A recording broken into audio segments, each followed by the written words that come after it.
Carl and Damon here from Brrraains A Head-Banging Life. gbhblofficial for short. And it is, of course, they made what into a movie. It is October. It is Halloween-y kind of time. So we were like, well, okay, let's delve into something that's scary, although that's limited to a certain degree. Previous years we've covered Silent Hills, the different movies. Well, we don't have any of them to cover this year. So we're like, well, what haven't we looked at? Should we do Alone in the Dark 2? Not ready for that. Or anything. And then we realised, oh, there's a movie we missed. There's a movie that came out quite recently that we missed in probably the one series of movies we've covered the most in this series. It is, of course, Resident Evil. We have done all of the Mila Jovovich related movies, all of them, Resident Evil up to Resident Evil Final Chapter. But we haven't done Resident Evil Welcome to Raccoon City, which of course was released in 2021. The action horror film written and directed by Johannes Roberts. We saw it actually when it was first released. We saw it in the cinema and slowly sank deeper and deeper into a chair in horror of what I was witnessing. That was the one and only time I watched it. Yep. I never went back and watched it again until this recording here, and it was like time to rewatch it, time to do some notes, time to see if I was a bit unfair in it at the time and if things have improved and things and stuff like that. Of course, this film is adapted from the stories of the first and the second games by Capcom. Resident Evil should need no introduction, I would hope. And it serves as a reboot for the Resident Evil film series and is, of course, the 7th live-action film based on the video game series. Interestingly, this had a budget of 25 million, which, was actually fairly cheap for what some of the visuals in it. Yeah, very cheap. Absolutely. And it grossed over 42 million worldwide. So it was mildly successful. Successful enough to be like, okay, cool, they earned some money back. Yeah. But to me, nowhere successful enough to ever warrant this going any further. No, that sounds... Well, they made a profit here, but that sounds bad. Yeah. It's not even double. No. It's not even double what it made back. It's made a profit, so it's always going to be a positive thing. And I don't know what studios. Well, I do have some inkling that studios want to make a lot of money, all the money. Yeah. So a little bit of money is cool, but all the money. And they may have had higher expectations for this. So if it didn't come in that way, they're never going to be happy. No. Tough titty, basically. It turns out making a movie that on one hand is pure fan service, and on the other also butchers aspects of it doesn't work. Yeah. That's ultimately, and we're going to have to talk about before we get anything else, the problems in this movie.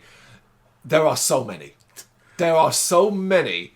And on a second watch, I'm still stunned by some of them. Some of the decisions taken. Because what I can't quite get my head around is you've gone out of your way to do this extremely fan service movie. The most closely adapted version of Resident Evil I've ever seen, and we will ever see outside of fan-made stuff. Yet in the same hand, you then take some of the more beloved elements and absolutely butcher them beyond belief. We'll get into some of that as we talk through the movie. Yeah. But that still blows my fucking mind, how badly some elements are done. But alongside that, because you've tried to be so fan-servicey, which is fine, you've gone so far with it. You're trying to jam in stuff that often doesn't even make any sense. Stuff that feels rushed. Stuff that feels awkward. My God, does this film have awkward lines, awkward dialogue, awkward characters. It should have been slimmed down so bloody much. Now, here's the thing. I don't really believe, and we can ever get adaptions that we really, really want. Because I hear people say, just make the original game and turn it into a film. How? It's not that easy, man. How? Because what you do is when you picture it in your head, you're thinking of the action, you're thinking of the story beats and all that.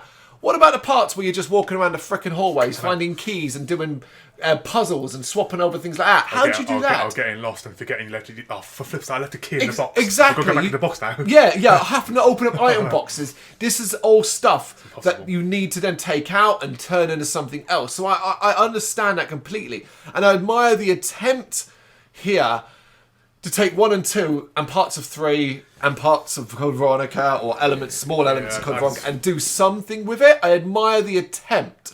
But my God, what a mishmash of frickin' ideas. Yeah, I mean, as I said, for the first time I saw this, I hated it. Second time, I liked certain parts of it.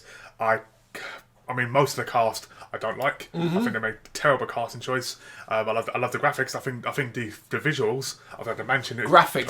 Graphics. Yeah. That's a video game thing. Sorry, the Visuals, visuals cinematography of the mansion. The mansion, Brilliant. You know, the police station, brilliant. You know, but yeah, as we go through it, we'll cover that. Yeah, we'll cover those elements as we go through it. Things that you're impressed. I mean, I find it interesting what you say there, because I'm going to be straight up here.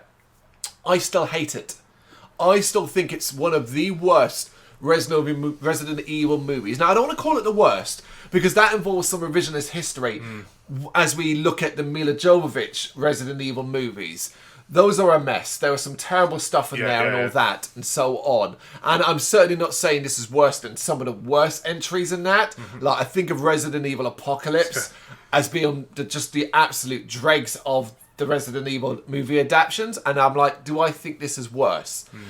Part of me, though, does lean to this to being the worst, purely because of what it does so wrong. Because the difference, at least with the Jovovich movies, is they weren't trying to adapt the games per se. They were using elements from the games. It was that own spin on it, And while they butchered all of that and made a mess of it, this is like, no, we're adapting the games. We're going to give you what you want. We're going to give you the characters. We're going to give you the set pieces. We're going to give you this. We're going to give you that, and so on, and all of that. And it's like, you still fucked it up. I would just love to know if the director said to these actors and actresses, okay, before we film this, I want you to go read the books, play the games. Stop right there. I know I like the books. Okay, no, stop right there. No, you don't get... No, we have to drag this to a halt. You cannot read the fucking books. That is probably why. If he said go read the books, that's why it's so fucking confused. For the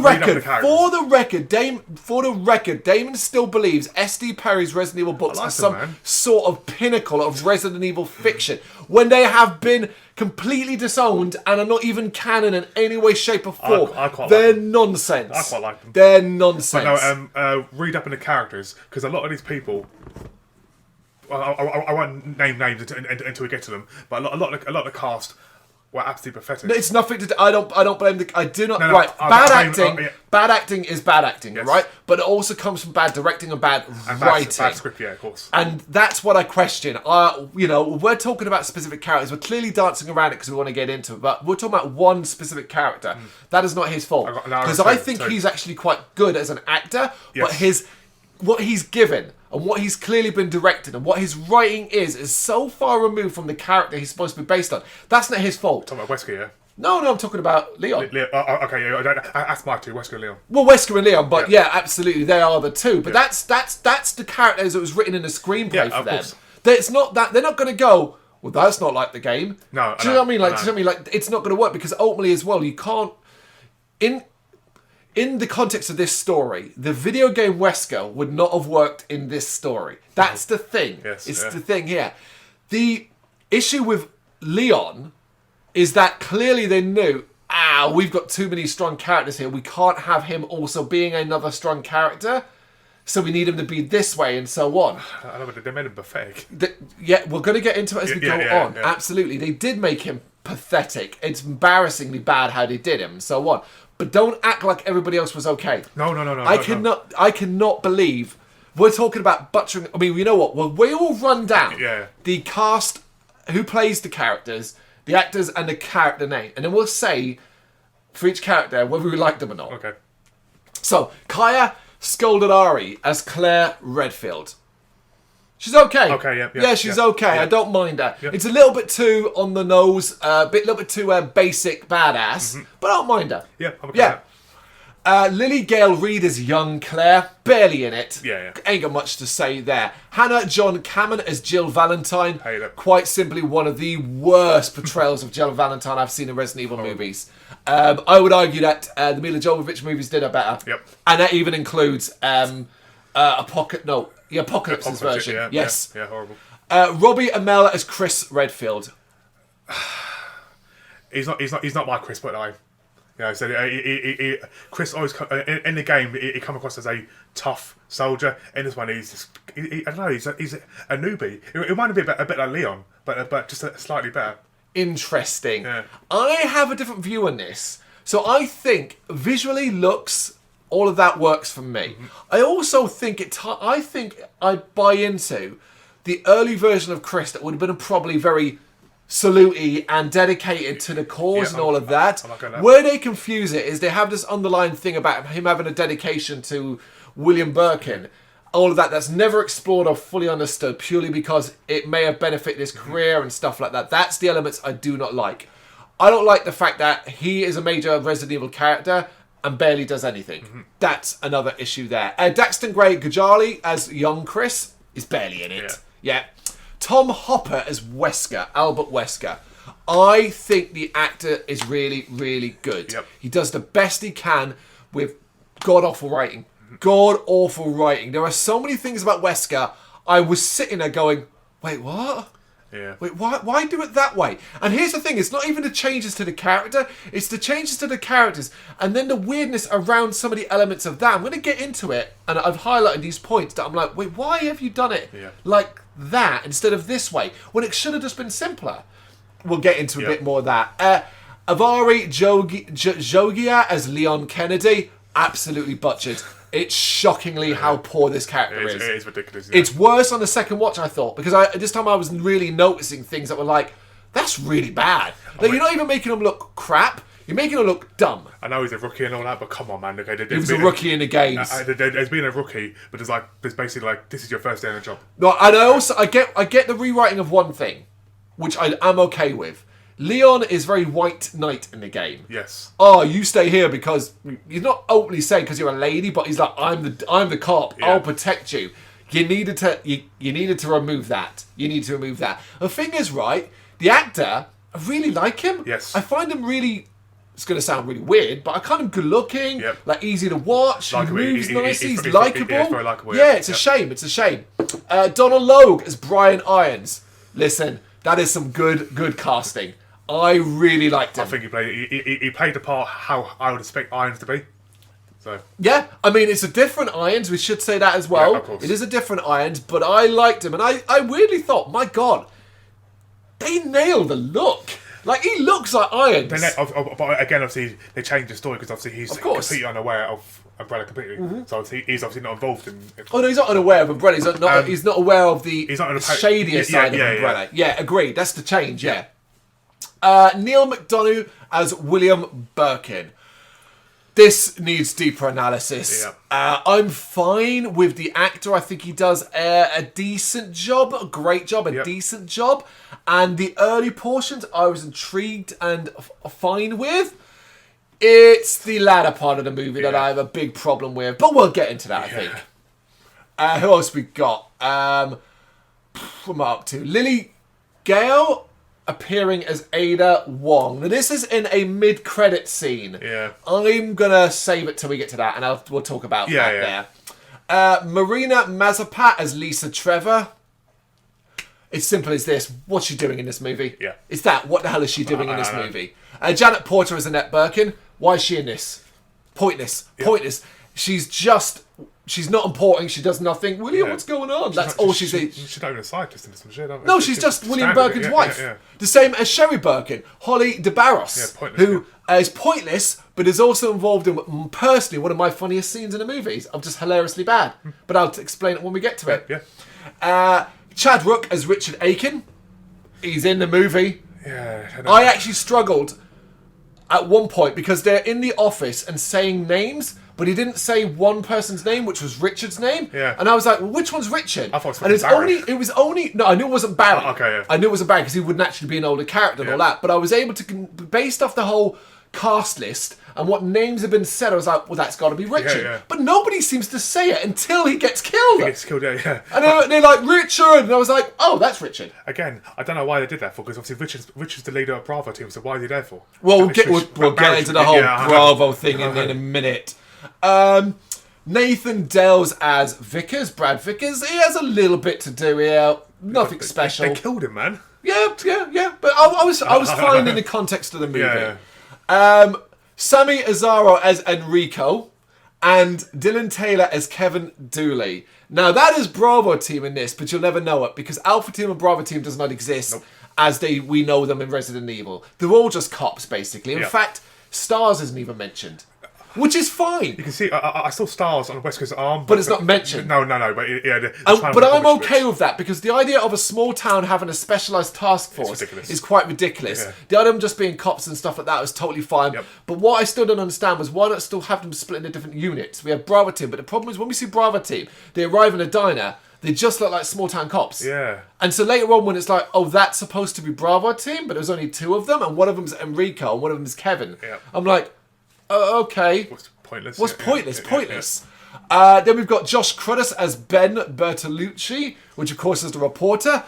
Hated him. Yeah. Hated him. Do you know why? Because he's just there to spout exposition. That's it, yeah. Twice in the movie, and then he's dead. Useless. And finally, Heloise, Catherine, and Sophia and Pete Gavin appear as Alexia and Alfred Ashford, respectively.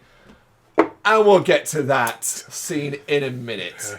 All right, so here we go. We're like 15 minutes into this. We should probably start talking about the movie. Yep. It is one of the worst Resident Evil movies I've ever seen personally. We begin in Raccoon City Orphanage while la la la la la la la. I hate any movie. You know? Do you know Pet Sematary? Yep. So Pet Sematary, the original one, has an opening that I hate so much that I have to skip it, and it's just really obnoxious. Sing playing over like images of a pet graveyard, and I'm just like, you think this is sounding like, by having these kids doing this choral vocals, this is supposed to sound scary? And when it started off with it, I was like, no, you are kidding me. It's not scary, it's just irritating. It's amazing what you forget when you see it in the cinema. And this plays over the credits, and we see two youngsters are sleeping in the same bed as we see a gnarled hand lean over the girl's face. She stirs, the hand is pulled back, and the girl sits on bed, seeing a strange figure in the distance.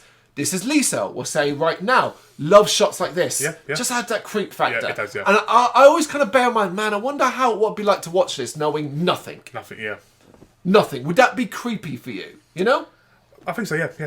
I think it would be. And should say, I'm a huge fan of the Lisa Trevor character. I think the inclusion of her into the Resident Evil remake and the stuff they added there was some of the best stuff they did. I like her as a character, but obviously they butcher her in this film. Oh, yeah, but we're not talking about this film. We're talking about the video game aspect. More than anything else. Yeah, brilliant, yeah. The figure disappears as the other child, a boy, and her brother wakes up. She tells him that she saw the strange person again. So she's a regular visitor, apparently. And the boy tells her to go back to sleep, otherwise Dr. Birkin will be unhappy. Clever way to drop in the name. No issue here. Nope. Shortly afterwards, the same girl is wandering around the orphanage, arriving in a playroom. So some indeterminate time passes. And someone is in a tented area playing with a musical item. So like you have this like kids tent thing. Think The Sixth Sense and the scare scene in that. That's what I got vibes of. It stops when the child calls out and the girl approaches the tented area and starts to talk to the person inside. Seemingly, and this was my first moment, bear in mind we're like my second moment of irritation. We're about 3 minutes in, I've hated the la la la bit, and now I'm getting this part. This girl seems completely unperturbed by... Now, I get it, she can't quite see what Lisa looks like, but it makes it perfectly clear she can see Lisa's arms and hands, and also the bound sort of block she's got over, but seems completely unperturbed about that, or the hospital wristband that confirms her as Lisa Trevor. Here's the issue. This girl isn't 4 or 5. No. This girl is 12, 11, 12, maybe even a little bit older. No fear at all, man. Nothing. Not even necessarily fear. Intrigue? Yeah. What? It's dumb.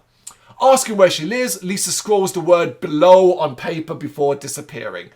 The girl goes inside, but it's jump scare time as she's dragged out by a doctor. Yeah, there are a fair few jump scares in this. The way he fucking pulls her out, man, it's like bloody like a monster pulling out. Well, that's it's designed to look like that. Exactly. It's supposed to be scary, and then it's just him pulling her out. He wonders why she is up, but her brother arrives and claims that she was sleepwalking, something that has started to happen since their parents died. Good cover. Yeah. Down for it. The doctor sends them back to bed, but not before really awkwardly introduce them as Chris and Claire Redfield. It's one of those moments where they're like, right, we need to get their names out. Yeah. How do we do it? And someone wrote it and was like, yeah, you know what, it'll do. It'll do. Yeah, it's really awkward. And as the children sleep, the doctor surveys the kids as, again, he's just watching them and it starts going, la, la, la. And I'm just like, oh, what are you doing, man? What are you doing? Turns out Claire wasn't asleep though, and is woken up by Lisa dropping off a toy, and we get a good look at her now. So what do we think of the look of Lisa? Yeah, so it's I mean, it's not CGI. I think it's a mask and everything. That's what I think it is. So I suppose I like that, the fact it's not CGI, because it would have been terrible. Yeah. It is terrible in this film. But it's okay, I guess. I'm going, okay, yeah. I don't think they were brave enough. So, of course, Lisa Trevor wears the face of her mother, the skin face of her mother. And this, they're going for a face, but it looks like something that was kind of a mask stitched together rather than a face. I think they could have been a bit braver here. But I think they were a little bit... They want you to almost like Lisa. So I don't think they wanted to do something that might make her seem like evil. Yeah, but... you know? But Lisa's not evil. She's just a tortured soul. Damaged beyond that's no problem. saving. They want you to like her. It's no problem. Indeed. But Lisa grabs her face, which causes Claire to scream and then wake up as an adult. It's a decent enough jump scare transition moment. It works for me. And she's been picked up by an obnoxious truck driver in the year. It's 1998. Because yes, this film is set in 1998. His questions and chatter fill in some details about where she's going, why she's going there, and the fact that the city is not in a good way ever since Umbrella moved in. He's just filling us in. Yeah, pretty much. It's fine though, because he's doing it in a questioning way. Yeah, it's clever. I'm not too annoyed about it. And Claire reveals she's going to see her brother in Raccoon City. The truck driver then gets a bit handsy, and with his attention diverted, he hits a woman in the road. I should say this sequence is one of the better sequences in the movie, in my opinion. Yeah. The rain, the truck, the conversation, Claire's sort of attitude towards him being a bit of a pervert, and hitting the woman in the road. It all works for me. It all works for me.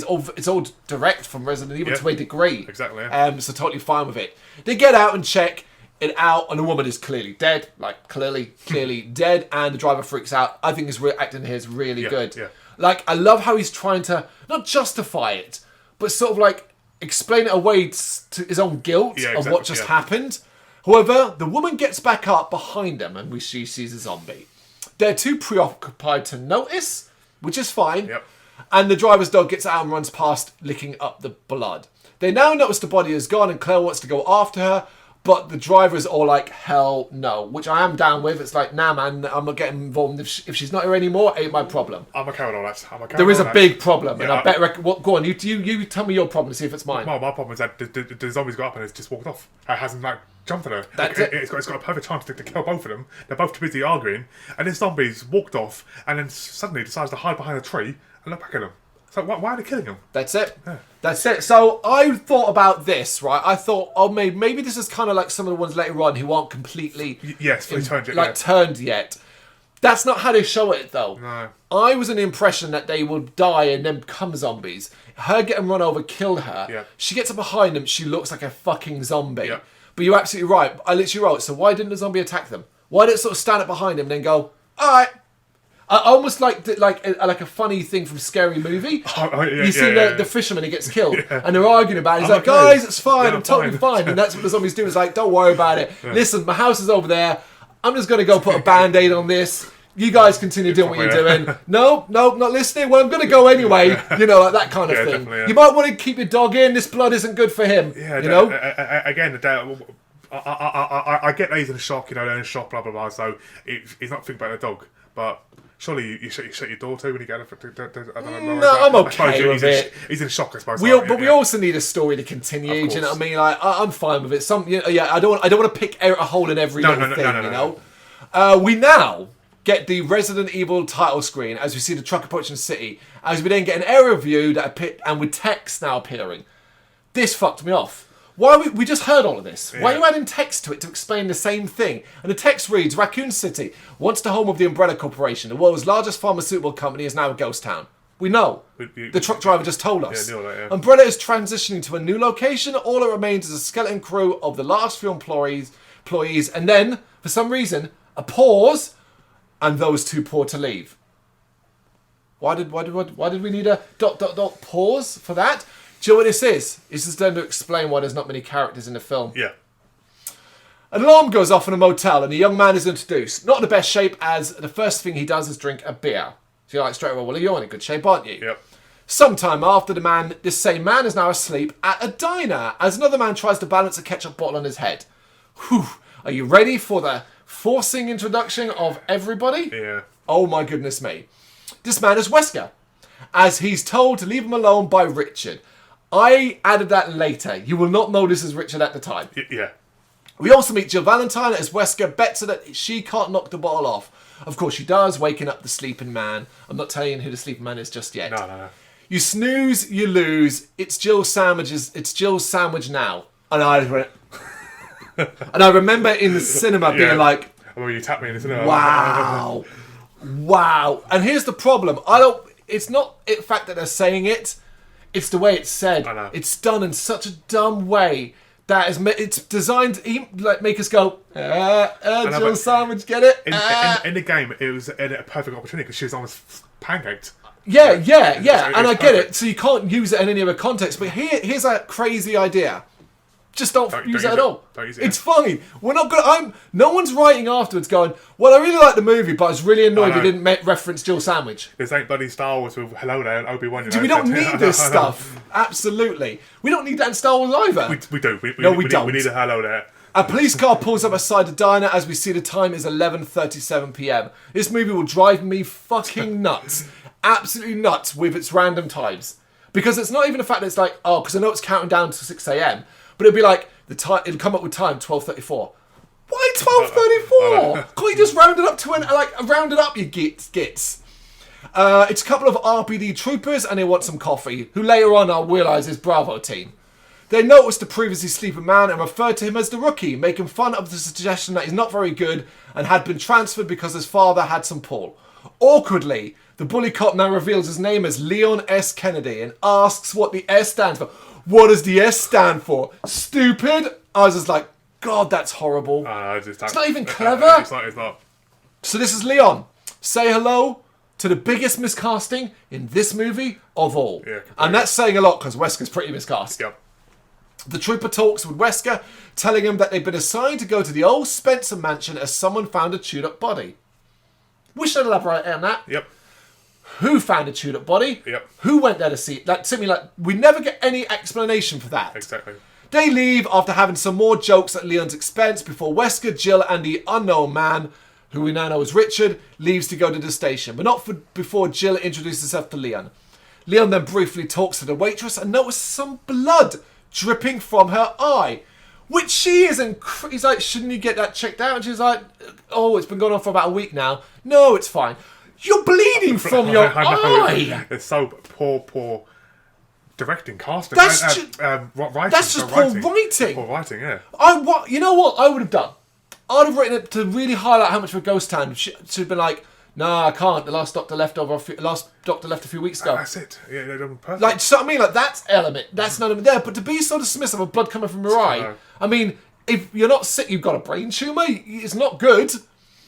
A bang at the window changes the subject, and when they both look outside, a crow is hurt on the floor, and we see that crow is clearly not very well. Meanwhile, the truck carrying Claire is arriving in town. Before she leaves, the truck driver tries to get confirmation from her that the woman he hit wasn't as hurt as they thought, but Claire's a bit dismissive. Love that scene. Yep. It's the way he does it. He's like, hey, listen, that she was okay, wasn't she? Like, she got up and left and all that. I felt bad for him in that scene. Again, for such a small part, he does it really well. He's one of the better actors in it. Yeah. The dog is looking a bit unwell though. Heavily drooling, CGI drooling. Yep. And ends up biting the trucker on his hand, so we can kind of see the ball rolling here. Yep. I'm okay with all of this. This is all good stuff. Claire makes her way to a house, knocking and not getting an answer. She goes around to the back, still no answer, but notices she's being watched by an odd-looking kid. They wave to each other, and the mother also, not looking great, pulls the curtain across.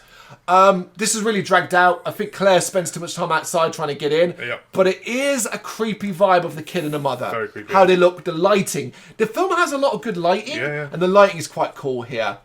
Claire uses her famous lock-picking skills. I think the director or the writer got them confused. Yeah, wrong way around. To get inside the house. Inside it's dark and quiet, and she notices leftover food, as well as looking at a photo and declaring that he's still pining after Jill, and it's never going to happen, bro. Yeah. So awkward. Yeah. So awkward. Because throughout the rest of this film, there will never be any hint that Chris, who we're talking about here, has an interest in Jill. Absolutely nothing at all. In fact, we're going to have a really randomised section that implies Jill might have the hots for someone else that is even more confusing. God almighty.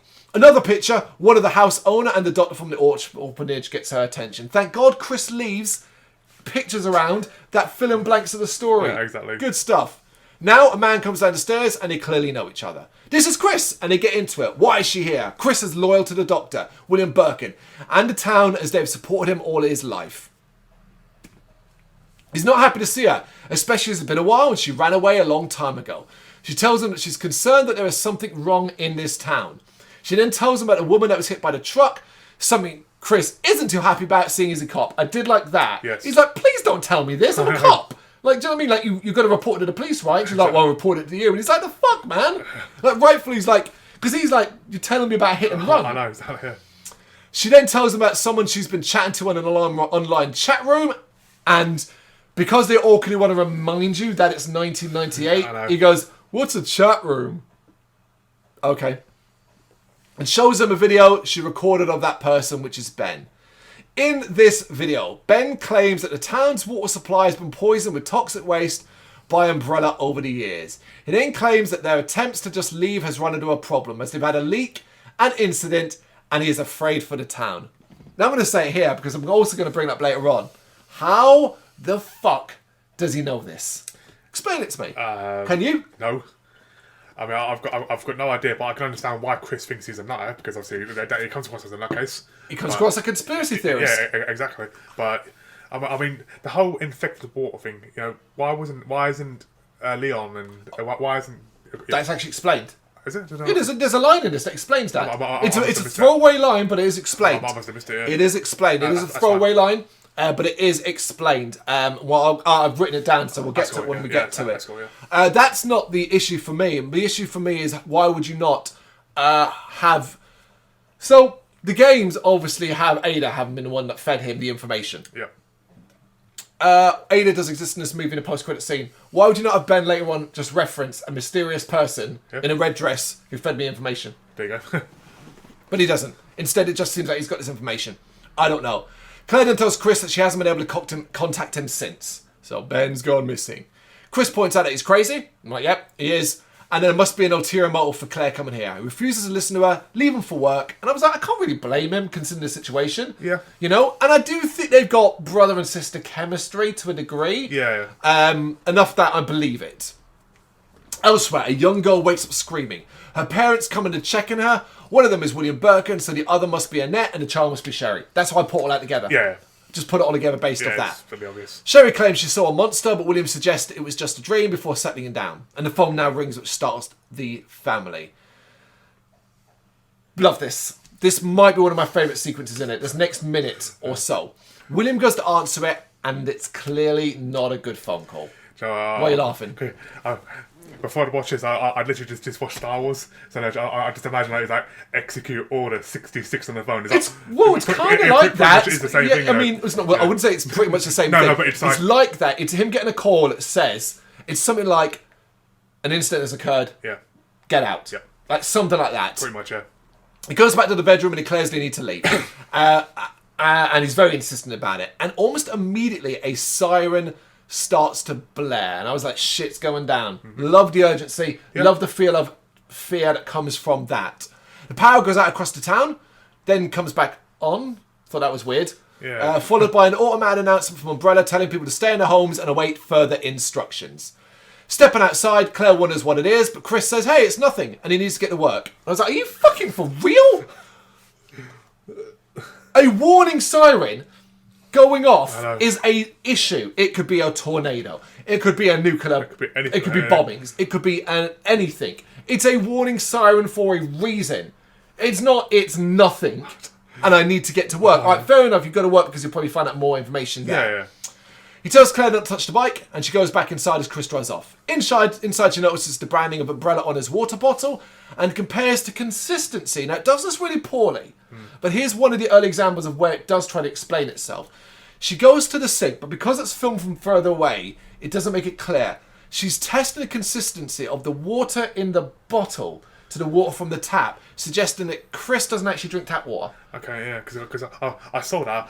I just found out odd. It was like, is she really looking at the water to see if it's different? But later on, they will also explain it in a more sensible way. Yeah. Because you're like, well, there must be times when you drink tap water, right? Yeah, of course. She's then startled by the woman next door, clearly very sick, having written the words, "Itchy tasty," in blood on the window. They ain't got to tell us. We don't need... Just blood on the window is scary enough. Stop doing that. What do you mean itchy tasty? That's so dumb.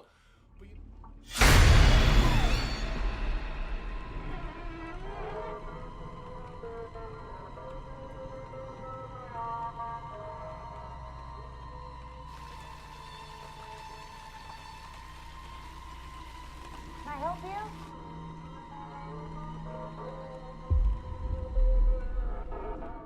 But you know what makes it worse? Do you know what makes it worse? What is Claire's reaction? Now, fair enough. Claire won't be able to read what it says, but it's quite clearly blood. It's quite clearly this woman ain't well. What's Claire's reaction to this? Can I help you? I would have been shitting myself, man. Can I help you? Can I help you? I would have been shitting myself, man. It's the most underreaction I've ever seen in anything. Oh, it's terrible.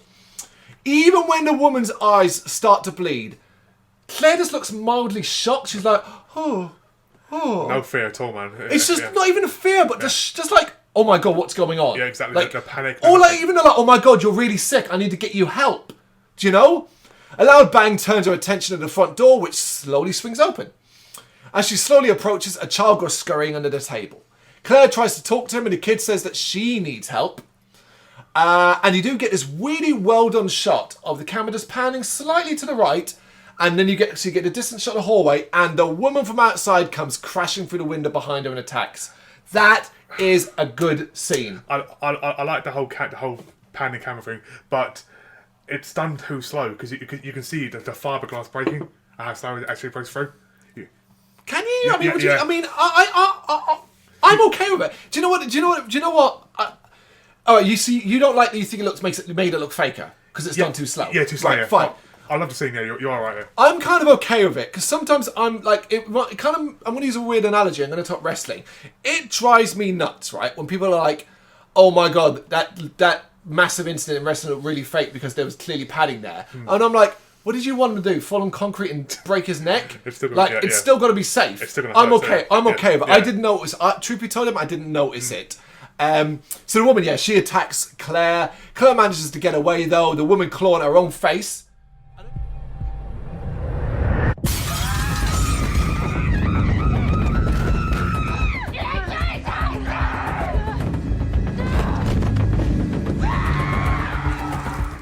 And I did like them because it suggests not quite there yet, but it's like it's spreading. She's feeling it inside, burning or whatever. Yeah, like it's in her blood almost, you know? She grabs Chris's bike, driving off with no clear destination in mind. Over to the Raccoon City Police Department now, where a man watches from the window, and we learn that the time is midnight. Inside the Star's office, I'm calling it the Star's office, even though it doesn't call it in the movie. But it is, yeah. Jill awkwardly asks Wesker about the worst way to die.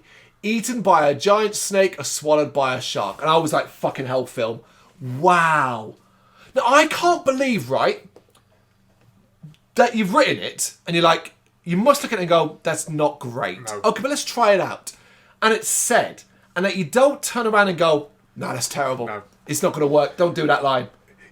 You only got to mention this. It's so shark dumb. Snake. It's not even in the film, so don't avoid it. It's just so awkward and dumb and made to make us do what? Go, because there's a shark and a snake in the games. It's really, really bad. Just spiders, did you? Yeah.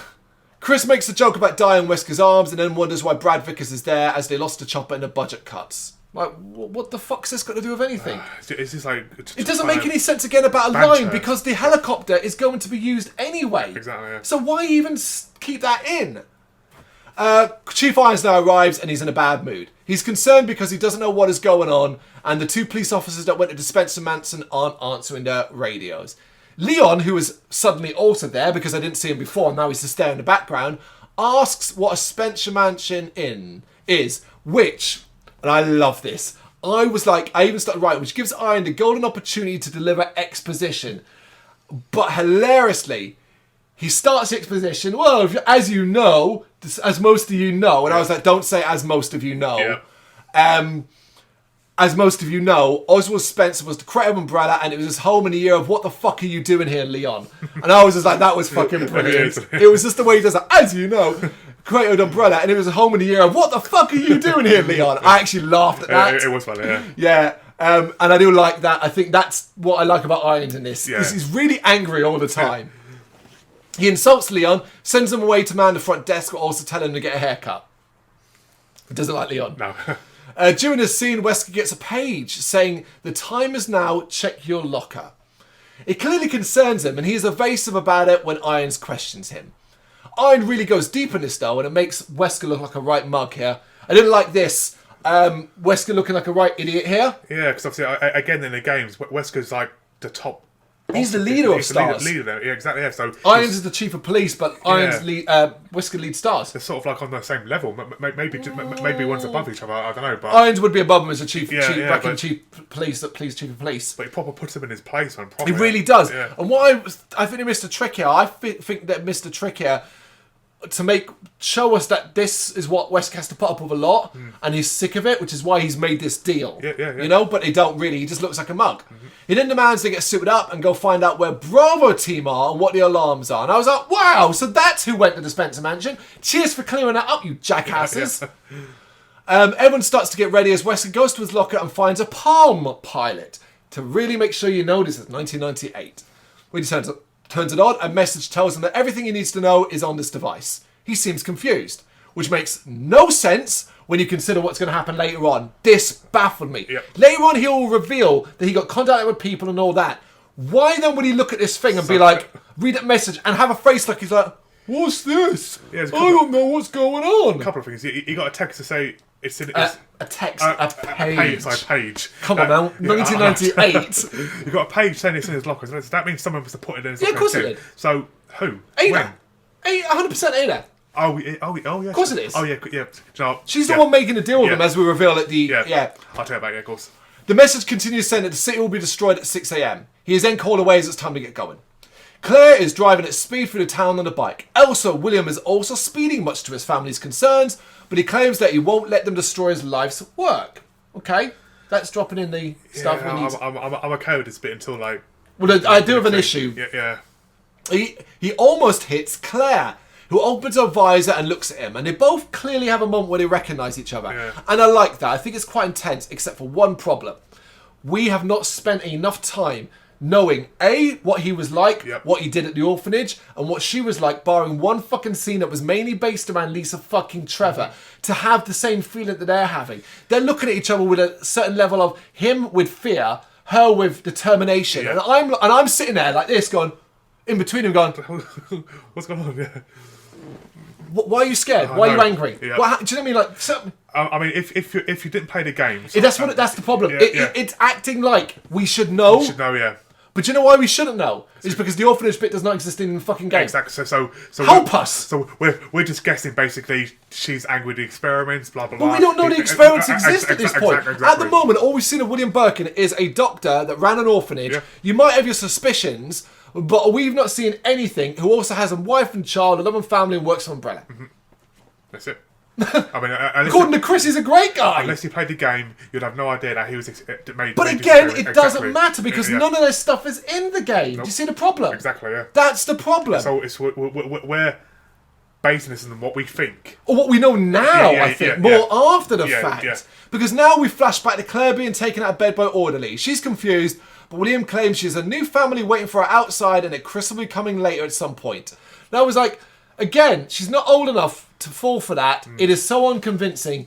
You don't just take him out of bed in the middle of the night and be like, your new family's here. Yeah. Do you know what I mean? Like, you just don't. And back on the road, William veers off and drives away. Claire now sees the diner waitress from before stepping out of the diner looking really sick. Before the truck she got a lift in goes barreling by, and we see the truck driver inside is not looking too well as well. We're getting there to their sort of like, boom, now everything's really kicking off. At the PD, Leon is listening to music at the front desk and falling asleep. And it's now 1 a.m.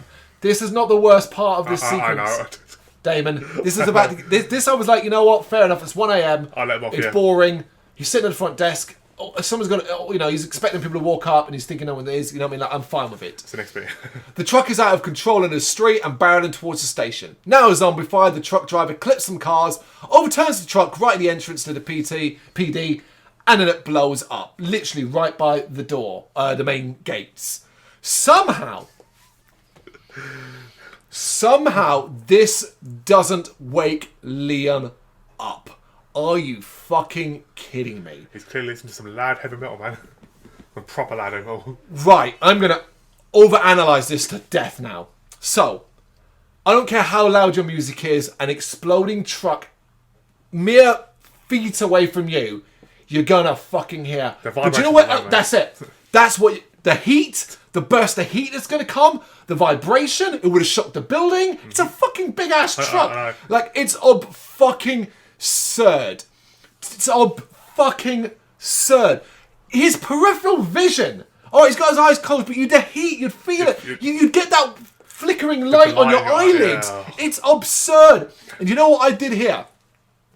You ever seen The Godfather? Yes. You've seen the part where Marlon Brando sees Sonny after he's been shot. Mm-hmm. Look what they did to my boy. That's what I was like. Look what they did to my boy. Look what they... Because this was it. This was it. It was the moment. And I reckon it probably was in the cinema too. Yep. The moment was like, holy fucking shit. Because you know what gets his attention? You know what finally gets this fucking idiot's attention? The truck driver, engulfed by flames, walking in and irons shooting him in the head before he gets to Leon at the desk.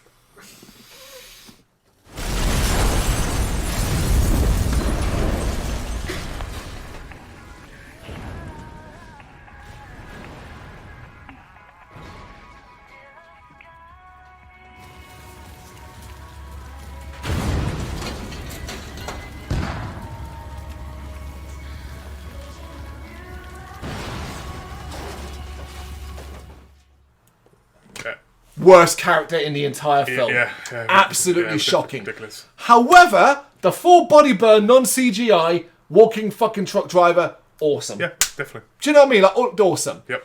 Now Leon is alert as Irons tells him to put the fire out and lock the gates as there may be others. And other what? Do you know what I mean? I was a bit like, wait, so, and I presumed Irons must know something, right? Yes. He doesn't? Doesn't know. Others what then? Mm-hmm. What does he... Like, so, I mean, it's implying he knows something, but he doesn't later on, we will know. That's the problem. Like, again, it's like, for people who play the games, okay, does he know something? Or doesn't he? Yeah, It just... I was presuming, truth be told, I think I couldn't remember Irons' role in this, but I was presuming it was going to follow the route of Irons from the game to a degree. That's what I thought, yeah. Anyway, after putting out the burning body, Leon goes outside and locks the gates, followed by the main doors to the PD. He then goes to see Irons, wanting to know what is going on, but Irons is packing up and basically tells him that it's over and to take care of himself. Irons leaves and Leon follows, wanting to know what is going on. Irons heads down to the parking bay, declaring that Leon is now in charge and drives off. So that's that. I'm okay with that. Yeah, I'm okay with it. It's fine. I think Irons' dismissive behaviour, he's very rude. It's quite fun to watch. Yeah. Meanwhile, Alpha Team are in the sky heading towards the Spencer Mansion. And the forest does look pretty cool. It does look pretty imposing. It does look thick and dangerous and haunting. Mm. They spot a fire. Landing and finding Bravo Team's overturned Jeep. I'm fine with that as well, swapping out the helicopter for a Jeep. Yeah, it's fine. Chris told Vickers to call it in while the rest start to investigate the area around the Jeep. It looks like they were attacked. And then they hear crows screeching. Wesker gets a good look at one of them. It's quite clearly infected. Mm-hmm. I liked it. Yeah. And Jill then shoots it, much to Wesker's annoyance. Fucking can't believe... It's so close to his face, I'm surprised it's splattered with blood. Yep. It's really out of order, and again, just makes Jill look like a dick. It's not about shooting him. It's like you're investigating a potential murder and missing people, and you're firing a gun. Talk about announcing to the world. Yeah, there's that as well. Yeah. You don't know what's going on here. There could be people in the woods that are killers. Exactly. Yeah, you're absolutely right. But before they can get into it, though, Richard notices a trail and they move out to follow it. And they arrive at the entrance to the mansion and head in. I really admire the attention to detail. It looks great. Yep. Except for one major problem. This place is supposed to be abandoned. And this does not look abandoned. This has got lit up, it's got its lights on, everything and all that. It looks fresh, it looks new, it looks comfy. You're telling me really nobody had noticed this before? The old Spencer Mansion. I know. Really? Yeah. Wesker suggests they split up so they can find the others quicker and leave. Jill and Wesker go one way, Chris and Richard another. I'm fine, I get it. Yep, let's just get through this and go. I'm okay with it. Iron finds the exit blocked as an Umbrella team are there and is unable to back up when another car arrives behind him. Those people get out and confront the Umbrella team but end up dead as more gunfire rains down and Irons drives up at speed. This scene here, I got the impression this is Resident Evil 3. Well, we then see the group confirm to HQ that the city is locked down. I think the only reason the scene exists is to tell us that. Is to tell us, because you're like, well, how people, the zombies and all that. Yeah. You needed a scene that says, no, we've locked it down. There's no way in and out of the city. We'll block an entrance next, and anybody that tries to get out will get killed. Yeah. I think that's the only reason it exists. Yeah. And I'm fine with it. Yeah, that's fine. Yeah. There is a nice and creepy scene as Leon looks at people, monsters, at the gates of the PD. Them clawing at the gate, their hair falling out. I think it's quite horrible. Yeah, it one of the better parts of the film. Yeah. I do think, like I said, I do think this film has good moments. It is now 1:50 a.m. and Irons returns to the PD garage, having nowhere at the city, it seems. Getting out of his battered car, he hears noises from the darkness. Dog noises. I like it too. He grabs his gun from his car, and while putting bullets in, a rabid dog attempts to get to him through the opposite window. He shoots it, but it gets away. It's CGI. It's not great CGI, but it's dark enough to not be the worst. There are worse CGI moments coming up. Yeah. But because this is dark, I didn't mind it too much. The dog now plays it coy, Iron wasting his bullets as he shoots around in the darkness. Inevitably, it gets a jump on him, and as he's out of bullets, he seems like he's about to die. But Claire appears out of nowhere and beats it to death with a fire extinguisher. And then Leon also arrives. And I was just so sarcastic at this point. Like, cheers, mate. Thanks for your help there, Leon. Yep. Here you are. Woo. Put the gun down, and you can clearly see she's carrying a fire extinguisher. He's an idiot. I know.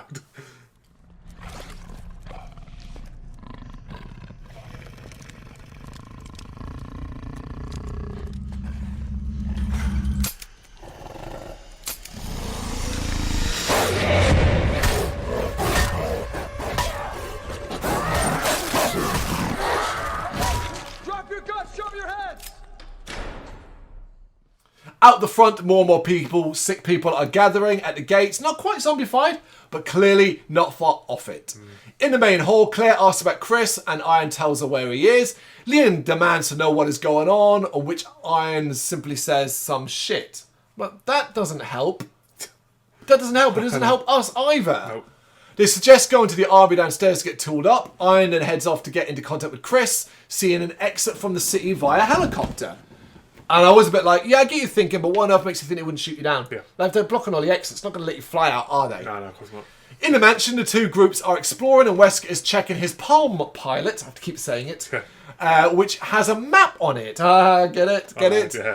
Yeah. Jill queries it, but he brushes her off by telling he'll explain in a minute. Meanwhile, Chris and Richard run into the first zombie, and it's a scene from the game, eating with a Bravo team. And it's a zombie from, it's the head turn zombie and all that. Yeah. I don't mind it. I thought it looked okay. It looked okay, It's good effects. It's good makeup. Yeah, it's fine. Yeah, it's not CGI, is it? Yeah. They're able to put it down and try to save the Bravo guy, which apparently is Enrico. He was an important character in the games, not here. Nope. Hey, RPD. Hands! Show me your hands!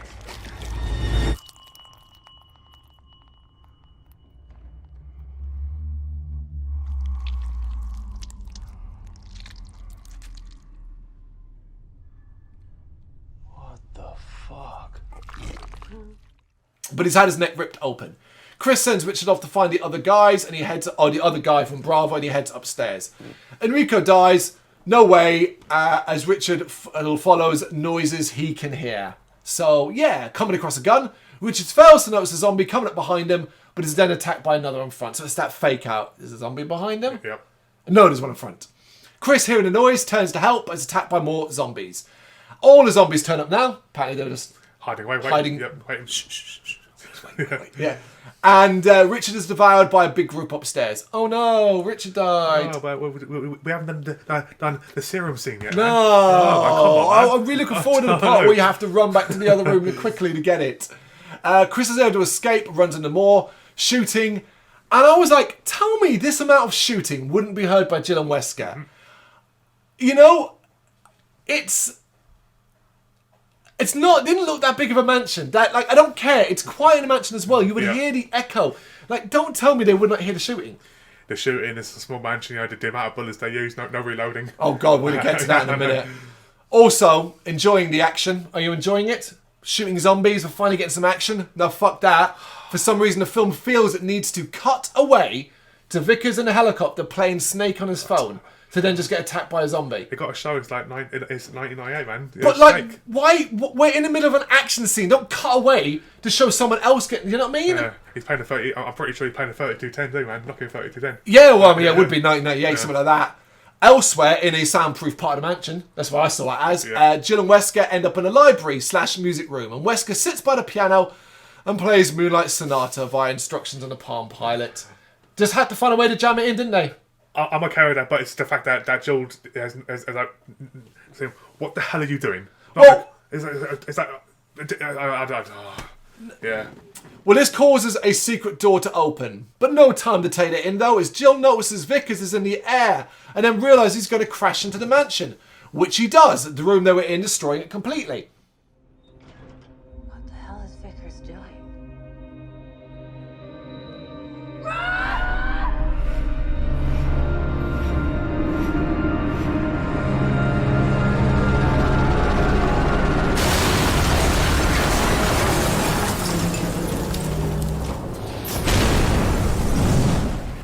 I think it's a pretty good crash and explosion scene. Yeah.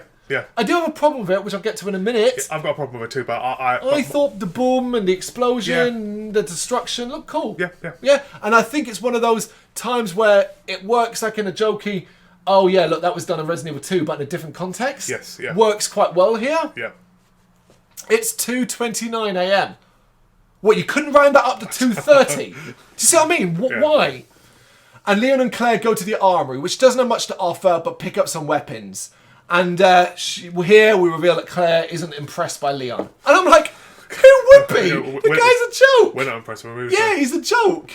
Claire gives them the brief rundown of her life, but before we can get into his, they hear someone calling to be let out. Okay, Leon opens the door to some cells and finds several prisoners, one that appears to be very sick and the other that is Ben. And the latter is very sarcastic to Leon. Leon gets close to Ben. Ben grabs him, takes his gun, and holds it, like threatens to shoot him if he doesn't let him out. And I'm just like, oh my God. What have they done to Leon? It feels like at this point, it feels like a joke. Like they've done this on purpose. He's like, I'm going to make Leon out to be the dumbest character of all. Ben doesn't trust him, pointing out that as a lawman, they're probably given a pill from Umbrella. And that's why they're not sick. He suggests, you probably don't even realise you were given like a pill or a vitamin pill and you didn't even really think about it. And that's why you're not sick, to counteract the effects. Yeah, I'm okay with that. Because you think about it, Umbrella may not have wanted their lawmen, their officials to get sick. I'm okay with that. Yeah. How does Ben know? Well, there's your problem. Yeah. Leon, because he's so terrible, goes to get the keys to let him out. But while this is happening, Ben gives us so much exposition. Ben talks about the TNG viruses and how they turn people into living weapons. While he's doing this, he fails to notice his cellmate might be a bigger problem in a moment. He's just blah, blah, blah, blah, blah. Yep. As Leon finds the right key and opens the door, Ben is now killed by the zombie, and Leon can only stand and watch as it approaches him. It's Claire that ends up saving him, seeing the dead Ben in the cell and confirming her suspicions that something bigger is going on. She then tells Leon to get his shit together, otherwise he's not going to make it through the night. And I was like, please let him kill him off. Kill him off. Yep. Right, let's stop here and break some things down that are just fucking awful. Right, we can bang on stuff about how terrible Leon is in this scene. He is absolutely terrible. Yep. We can bang on about how Ben knows all of this with absolutely no explanation. This scene also, to me, opens up one of the biggest plot holes in the actual movie. Why was Ben there? Why is Ben there? Yep. Who put him there? Chief Irons? But Chief Irons, throughout this movie, he will die in a short while. Gives us no indication that he is involved in any way, shape, or form. Yep. He gives us no indication that he's involved, knows anything at all. There's no hints to him knowing or being involved with Umbrella. Mm-hmm. So why would he have Ben in it? Because if you could then tie that in and be like, well, he put Ben there on instructions from Umbrella. Mm-hmm. Well, but was it Wesker? Yep. Doesn't make any sense either. Nope. Because Wesker isn't working with Umbrella. I mean, wasn't it in the game that Ben thought that it was the best place for him to be safe? He's hiding out in there. But then this Ben in this film clearly Was put there. He wants out. He wants to get out. So obviously that clearly rules out. So someone went out of their way to pick him up and put him there. So it can only be Irons. So then why doesn't the film tie him into Umbrella at all? This is such a mess. Yeah, it is, yeah. Okay, the zombie gets back up behind him because didn't kill it properly, and Leon finally does something, wasting a ton of ammo, shooting it until it falls. That did make me laugh. I was like, oh, he's finally doing something, and he's wasting all the ammo. Yep. Now he's a badass, right? I'm like, oh, he finally did something. Woo! Yeah, that's it. Idiot. Irons, meanwhile, tries to contact Vickers, but gets nothing but static, obviously. Mm-hmm. And we see Jill and Wesker survive the crash and share a weird moment. Yep. And this is why I said about why I like the crash. This is terrible. First off, they seem mostly unharmed, aside from a bit dusty. Yeah. And it wasn't like they're out of the room. They're in the room under, like, debris. But they share a moment that implies there might be romantic feelings between the pair of them. What? Now, I don't care about the change. Provided it was going to go somewhere, it goes nowhere. It's irrelevant. I tell Bob Mid-Ice says, okay, your friend just died in a helicopter. And you have no care, no emotions at all. True. No, shit, Brad just died. It's like, Yeah. Who cares? It's like, I mean, we're gathered to expect that they worked together for quite a while. You know, Well, I'll forgive it to a degree, because you might just be in that moment where you're like, oh my god, I can't believe we're alive. So caught up in that moment, a little bit. But you are right. There's very little concern about Brad Vickers. I mean, who cares about Brad, right? Exactly. They survey the crash with Wesker finding his Palm Pilot and returning to the hidden door. He sees that it leads to a secret tunnel and declares that she was telling the truth. She was telling the truth. Jill queries this and reveals that he was contacted a few months ago by people who want him to get hold of Umbrella secrets. So why were you then surprised about finding the Palm Pilot message? Yeah. If you knew this was coming and you knew it was always going to happen, why were you surprised? Okay, maybe he thought it was never going to happen. I thought maybe he thought it was like a game or wind up. You know, it was just like someone playing a prank on him or something. Maybe. That's the best. Yeah, you might be right. Yeah. But weirdly, he now thinks she's judging him, so he defends himself, wanting the money to get out of town. What? Where? I didn't really get judgment from her. Who is she to judge? She doesn't ask any questions. Like, I'd be like, who contacted you? Yeah. What Umbrella secrets? Something like all these sort of things. Yeah, she's just talking about betraying his friends. Yeah, you were going to leave us? You were going to leave us? She tries to tell him to stay with him. You're going to leave your friends and all that? And it's like, what? So, what? I mean, that tells me that they've obviously been together for years. Yeah, but who cares? But it's a job. even so, yeah, exactly, yeah. Anyway, she wants him to go find Chris with her, but he refuses, pulling his gun. However, he moves her out of the way to shoot at zombified Vickers, who was patiently waiting behind. What? It's absurd. It's absurd. He apparently is a zombie, but basically he moves Jill out of the way and Vickers is just there, shoots him, and I'm like, well, what was Vickers waiting for? The zombie didn't blow up. You know what I mean? But also, he also didn't make a fucking sound, and is apparently not burnt in the slightest. He just looks a bit like a zombie. He was just on a fire inferno with a helicopter blowing up and doesn't look like it at all. It's so dumb. I know. This movie's just dumb and dumb and dumb. Wesker now leaves Jill and heads down the tunnel as she calls after him. Wesker! Always makes me laugh though, right? If you're that close and friendly with him, why don't you call him ever by his first name? Yeah. Albert. Yeah, Al. Al, yeah. Easy as that. But Wesker doesn't exactly scream closeness, does it? Nope. More and more zombies are at the gates and they won't hold, and Iron says they need to get to the mountains. He claims to know a way and heads off. Didn't want to do that at any point before. Yep. You know, completely simple. And then the two follow him as the zombies break through the gates and come pouring in. Hilariously, I thought this was hilarious, as they make their way through the police station. The dead aren't just able to keep up with them. Bear in mind, they're more than able to keep pace with them. In one scene, somehow, they get ahead of them. And Claire gets into a brief jump scare one with one. How did that happen? They end up at the loading dock and Irons closes the shutters to stop the dead following. It's now 4 a.m. as the three arrive at the orphanage. Going inside, Claire's a flashback to when the doctors took her out of her room. Back in reality, she grabs Irons and demands to know why they're there, and he tells her it has a secret passage that leads to the Spencer mansion. So again, implying that Irons is involved. Yeah, exactly. So just go heavy with that and make it clear. Meanwhile, Leon is wandering off alone and notices the lights moving above him as though something big is upstairs. He's then startled by the appearance of Lisa. He calls for the others, but Lisa shushes him before pointing upwards. Leon, because he's a dimwit, then calls out louder. Claire comes along, but of course Lisa is gone. Irons is now grabbed by a really long tongue and dragged upwards, being dropped down dead. It's liquor time. Yeah. So Irons is out of the movie now. We learn nothing about his involvement with Umbrella. Nope. And that is that, basically. Yep. And we're now going to get one of the worst CGI creations in this. Yeah.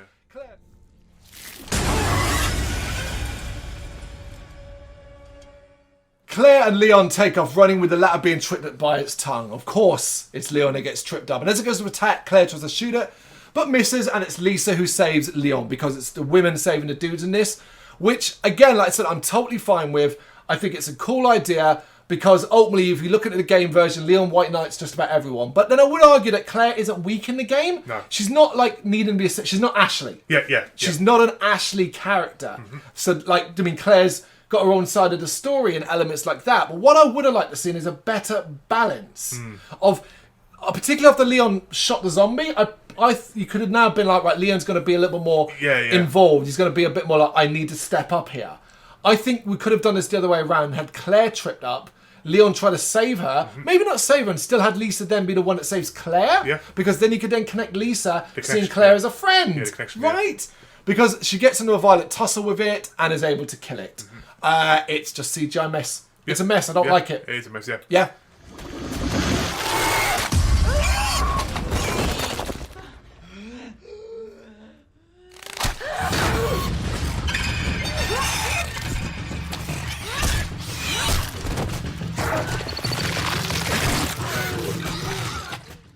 Claire and Lisa are reunited, and Claire asks Lisa to lead him to the Spencer mansion.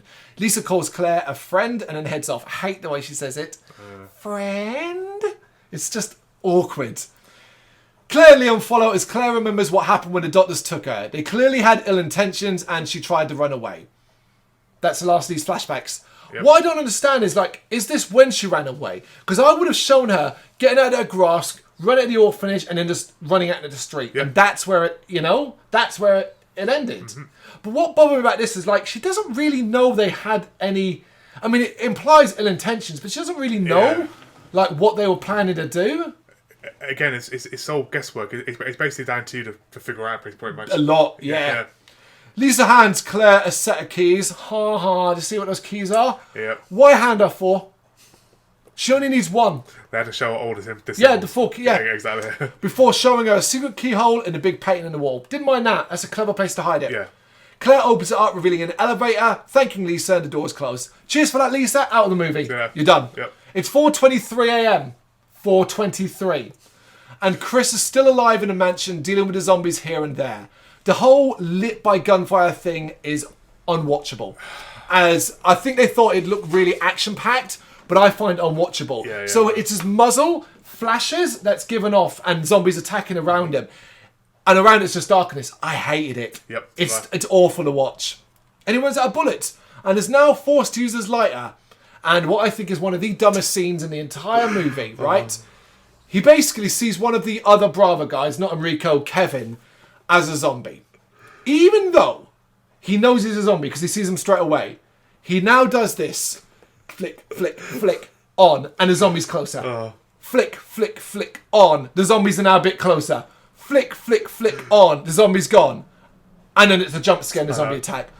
Why would you do that? It's like one of those stupid horror films, like, where you turn the light off and then the creature gets closer and closer and closer. It's just like so ridiculous, man. And why is that zombie just suddenly gone? Why not on them straight away? Yeah, like, why did it go, I'm going to get closer, I'm going to get closer, and then I'm going to go the other way. Do you know what I mean? It's Where's the other zombies that he's just shooting? It's designed to be a fucking jump scare for us, and it's terrible. Jill saves them, though, and reveals that Wesker betrayed them and was going to leave them here to die. And I was like, wait, whoa! Whoa, whoa, whoa! Oh, man. Whoa! When did he say any of that? Didn't say none of that, man. When did he do any of that? I was like, that is bang out of order. You are besmirching Wesker's name. Exactly. He not betrayed you. He's just going down this tunnel. Yep. You don't know where that leads. You don't know what it means. Nope. But leaving you to die. Wow. Outrageous claims. Harsh, man. Harsh. Yeah. She tells Chris that they're to follow him as she thinks it's the only way out. And I was like, why then? Why is it betrayal then? Or would even need to die if the tunnel leads to... It's just awful, awful, awful. I hated it. they have to try and create the tension between Chris and Wesker. It's not even going to matter in a minute. That's the thing. Again, Leon and Claire, meanwhile, reach the destination and find themselves in some sort of storage room. And Claire notices old film and a projector, so decides to start it up, naturally. In one of the most unnecessary scenes in the movie, she witnesses the Ashford twins. Have you played Resident Evil Code Veronica, folks? One of the best Resident Evil games ever made, with some generally great characters in Alexia and Alfred. Is it Alfred Ashford? Yeah, Ashford. Yeah, Ashford. And basically, it's the same video that's shown in Veronica, where they're pulling the whole wings off the dragonfly scene and having the ants eat it. And I was just like, why does this scene exist? It was not. Why does it exist aside from fan service? You've already covered like 1 and 2. They tried to stick too much of the game. I don't get why we needed this in. I don't get what. Do you know what would have made more sense? Just showing a random scene of them operating on one of the children from the orphanage. Yeah. Someone she knew. And then he could have linked at least all into that, confirming her suspicions and confirming our suspicions. And in that same video, you know, you could have done. You could have thrown in that video, you could have seen Birkin being the lead doctor. Yeah. But maybe standing in the background, Irons. Yeah. Then confirming his role in it as well. There you go. Yeah, absolutely. Leon then discovers a book that seems to detail all of Umbrella's experiments, which I thought was hilariously convenient. I was like, wow, that was just left here in this room. Should have been a big picture saying the plan. Yeah, the grand plan. Like, yeah, this is the plan. Yeah. Claire claims this is where they bring the kids after they've done experimenting them. How the fuck do you know that? How the fuck do you know that? In the book, they find a page on Lisa, and Claire angrily starts to rip the pages out. Finally, in the projector film, we see William watching the Ashfords with some pride. Alright. Yeah. In William's lab, Annette and Sherry are frightened by his experiments, and he declares it is God's work. So suddenly, William has gone this side of it. Yeah. And I'm like, okay. William is packing up vials of the virus, but Wesker arrives though and demands the case. William refuses, so Wesker points a gun at him. Calming the situation momentarily, William tries to find out who Wesker is working for, but Wesker points out it doesn't matter. And I'm like, there it is. There's the film in a nutshell. Yep. No, it doesn't matter who Wesker's working for. It doesn't matter what you're doing. It doesn't matter what's happening here. None of it fucking matters. Exactly. Because you either don't have the time to tell it, or you've tried to do so much elsewhere, you can't find the space for this shit. That's it. Doesn't matter. Yep. William turns and shoots Wesker in the shoulder, and Wesker shoots him several times in the stomach. So there we go. Dying, William asks Annette to bring in the vials, which she does. Wesker re-emerges, but Annette tries to shoot him, so Wesker kills him as Sherry hides. So, you were good in this, Annette? That bit makes no sense to me. So, a seemingly housewife just suddenly turned into, I'm going to get a gun and shoot this powerful army guy. Your daughter's there, man. What would you, to me, it makes no sense. Okay. I think the situation is panicked. Her husband's been shot.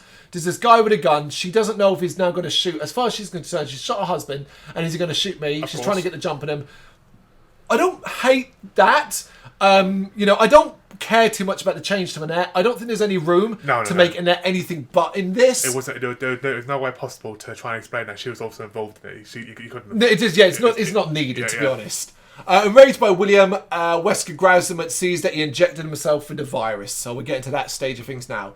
He then shoots William dead and is about to leave when Sherry pulls a gun at him. So I like that. Mm-hmm. Yep.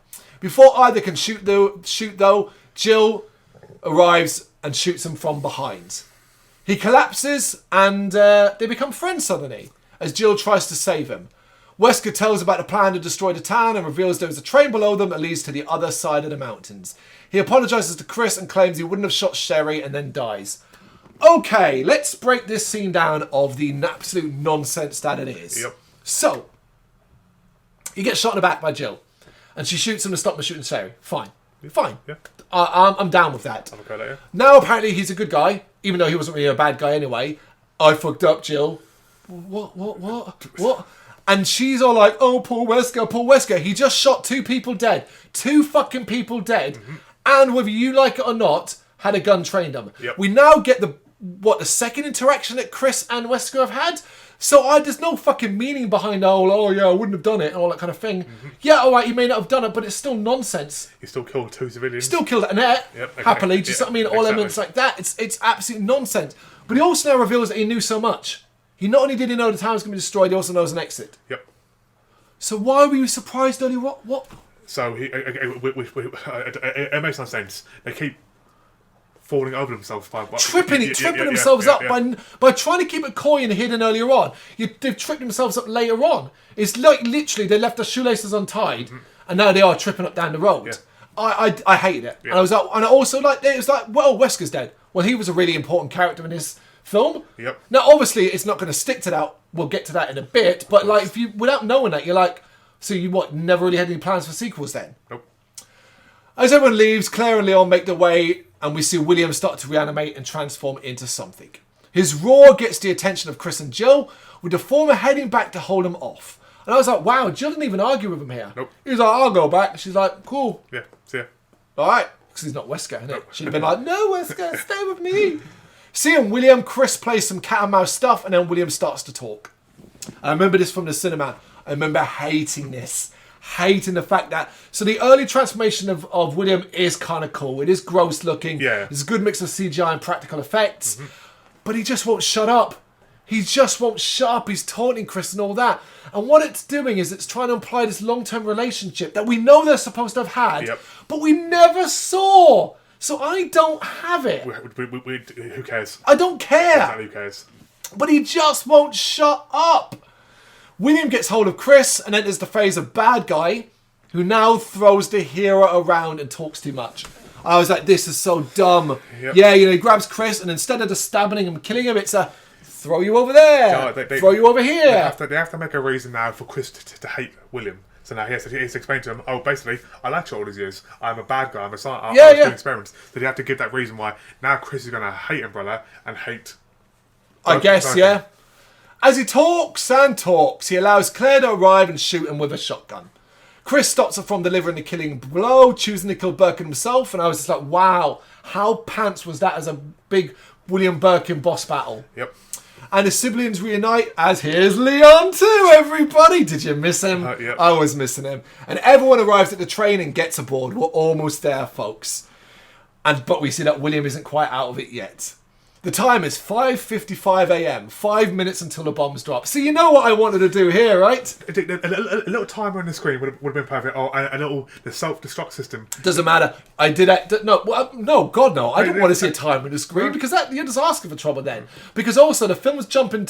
I basically wanted to do what I always do, which is time it from this point to end to when it ends. But there's no point, and I realise it's because there's no coherent time periods in this. No. Because basically, less than 2 minutes, the bomb goes off.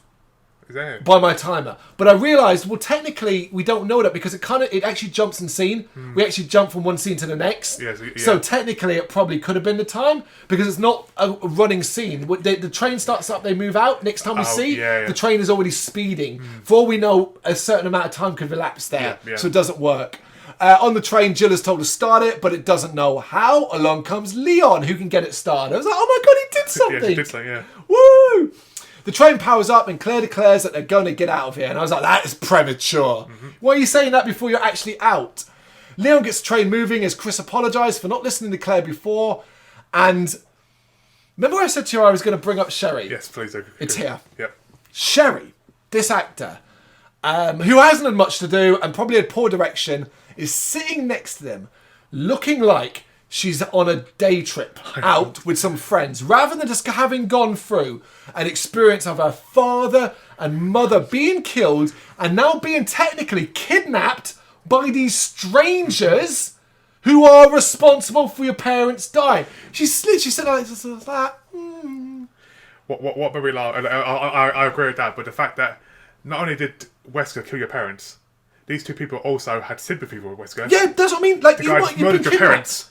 We've not had the games thing where Claire built up a relationship with Sherry over it. And so when Leon's introduced, Claire's like, no, you can trust him and all that. She's with a bunch of strangers and she's just sitting there like, what's going on? What's going on? So funny. So fucking dumb. And you know what? You know what I would have done? Not had Sherry in this at all. Yeah. William Birkin didn't need a family. Nope. He didn't need Annette. He didn't need Sherry. There's nothing in this movie. You could have cut him out and it would have made no difference to the plot at all. Exactly. It's now 6 a.m. because that's what we cut to. 6 a.m. and we see the Spencer mansion collapsing in on itself. Huh? Is that the destruction of the mansion? Because, like, what I don't understand is why not just have it blow up? Like, the rest is going to get blown up. Why not have that blown up, right? I thought it was going to be like a nuclear bomb on it. Because, like, collapsing in itself is like, well, that's still like everything necessarily destroyed. It's just stuff buried, right? That could be dug up. The train is knocked off the rails by a storm from the implosion. Before they can take stock of their situation, we're not done yet. It's the final boss. As a transformed William Birkin rips open the roof, and he's a big, stupid, ugly-looking CGI beast that I thought looked terrible. Really disappointed with how it looked. I thought they were trying to go as the big blob creature at the end. I thought they were going for the four-armed one that appears on the lift. Yeah, thing. the tramp. Yeah. Yeah, more because I don't think the big blob thing would really work in context of the film. Claire and Chris try to kill it, but they can't. So it's game over. It looks like it's over. He's going to win, but no. Randomly, to be fair, the game always did this randomly as well, so it works. But I do have a big issue with it. So do I. Here's Leon with a rocket launcher to kill it. Oh, shit!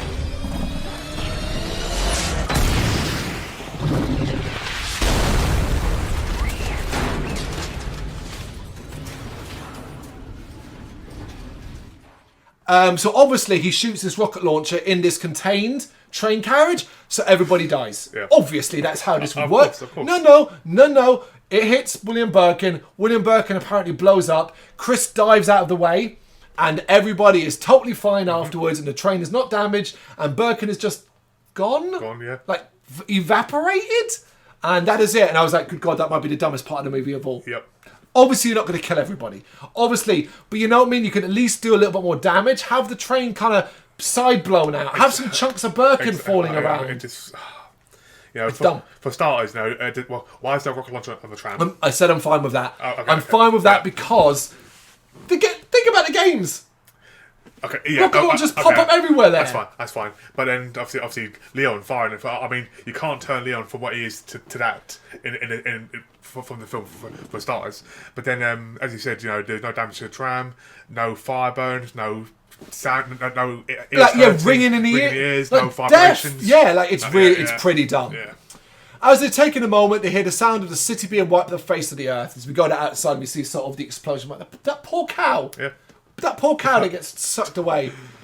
As we focus on the entrance to the train tunnel, someone from Umbrella starts writing their report on screen. Dude, don't write it on the screen. Declaring all assets destroyed, the outbreak contained, and that there were no survivors. Are you sure? Because that report is apparently coming in immediately after it. Do you not want to check? Do you want to do ground sweeps? Yep. Do you not want to do aerial sweeps before you decide apparently everything was fine? Mm-hmm. Then we see our group emerging from the tunnel, and I was like, Umbrella are dumb as hell. This film is stupid. Yep. Why would you not have that exit monitored? Surely you know that's an exit, right? It's not a secret tunnel. You built a fucking train. I know. Surely you've got aerial views, a satellite. You know what I mean? Like, a fucking one guard standing there with a radio. Oh shit, the survivors there. Yeah, do you know what I mean? Like, or like fill that tunnel in, all this sort of stuff. Do you know what I mean? Like, all this, it's nonsense. And that is literally where it ends. The film just goes, boom, done. You're like, oh, okay, all right. So who do we survive in here? We Jill, Chris, Claire, Leon, Sherry. That's everyone in it. That's it, yeah. Jill, Chris, Claire, Leon, Sherry. That's it. Yeah. It's a lot of people, actually. But we're not quite done yet. Now, we didn't see this in the cinema because we left. Yep. So this is the first time I saw it, as there's a mid-credits scene with Wesker waking up in a body bag. The light blinds him and he crawls around on the floor disorientated. A woman comes along and greets him. She tells him that he was dead and his eye issue is a side effect of having to bring him back. She then hands him a pair of sunglasses before telling him her name is Ada Wong. He wants to know what she wants from him, but she doesn't answer. And I was just like, what the fuck, man? So, here's the thing. I'm okay with Wesker being brought back as an asset for them to use. Yep. And the jokey sunglasses reference and all that. Here's my problem. At no point during the movie did Wesker prove himself to be valuable, to be anything worthwhile. He had one job for you guys, which was get Umbrella's secrets. And he failed at it. Oh, yeah. He failed at it. Why would you then bring him back? Why would you use... Why is he important enough to bring back? This might be looking too much into it again, as I normally do. But when he got the pager from like the things in your locker, I was under the impression that he knew this person he met. I don't think he'd ever met them. I think they Yeah, contacted them. Yeah, so that obviously shows. Obviously, at the end, he doesn't know who Ada is. Yeah. I don't think I don't think he ever met them. You know, and or he may have met someone and it wasn't Ada. Yeah. But it felt forced. I mean, I hopefully they weren't planning to leave it open for number 2. Yeah, presumably it's sequel bait, isn't it? Well, there's Yeah, lots yeah. of sequel bait stuff Yeah, there, of isn't it? course. Survivors and all that. Whether or not we'll ever get one, I find it highly unlikely. I doubt it. The latest run of Resident Evil stuff has all proven to be massive amounts of failure. Welcome to Raccoon City, while it was profitable, wasn't massively profitable. The Resident Evil Netflix TV series was cancelled after 1 season. Resident Evil is not in a great space at the moment. The games, of course, are completely doing their own thing at this stage. I think Resident Evil, the film-wise and TV, they need to take a few years break. I think they do. Step away from it. I think they do, but I also don't know how they bring it back after this. I don't know how you bring it back after this. I think the best I would say is maybe you need to do a TV series, but really base it on the games, and follow it that way. But I don't know if anyone's going to be willing to risk it. That's the problem, man. Yeah, that's it. Look, I hate this movie. I think it's one of the worst Resident Evil movies I've seen to date, with some of the most dumbest things, dumbest characters, and all of that. All the things it does well, it quickly almost always undoes by doing something equally as dumb. Some of the stuff that I should like, I don't, because I think it's ham-fisted and forced in references. Yeah. And the changes they've made, I don't think are for the better. Whether it be character changes or plot changes, I don't think it works. But the simple attempt to smash so much stuff into this film is what really hurts it for me. Yep. It's just too much. It's way too much. And I get it. Maybe he was done because, hey, I'm never going to get the opportunity to do this again because I'm never going to get it. Maybe he knew. Yep. And he wanted to do as much as he can. But man, he didn't exactly help your cause. No. You said you think you liked this more than you did the first time. I think I'm putting that down to the fact that because I may have forgotten what I'd seen in the cinema. Yeah, that's true. You know, but obviously, So let's talk about some of the positives then. Let's talk about some of the good ones. Before we wrap this up, let's actually talk about things that we did like then, yeah? Let's end on a more positive note. So I'll throw out lighting and some of the visuals. Yep. Locations. You said at the start, the mansion, the police station. Yeah, pretty cool. Yeah, but some of the lighting, the red lighting, the green lighting, elements like that I really liked. I think that's a fair praise. I like some of the scary aspects. You know, Okay. well, obviously the woman and the child at the beginning. I think for a person who's not watched this before, that would freak them out. Yeah, it's creepy. Yeah. Yeah, I think there are some creepy elements like that. I think the ones at the gates as well. The woman running through the glass was quite a nice jump scare. Yeah. I think the jump scares will be quite effective. I think that's good.